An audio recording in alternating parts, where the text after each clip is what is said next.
টাকা পয়সা ধন দৌলত প্রচুর থাকলেও ভাববেন না আপনি নিরাপদ।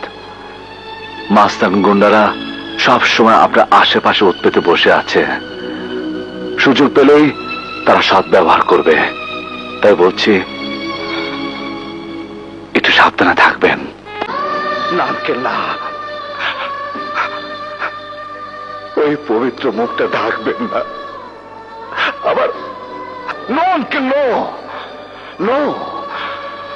আপনি কি বলছেন আঙ্কেল? আমি শান্ত হব? আমি কি করে শান্ত হব?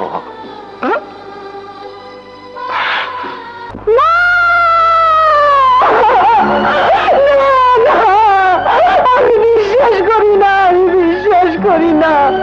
উনি কিছুতেই এই কাজ করতে পারেন না, এই কাজ করতে পারেন না। আমি বিশ্বাস করি না।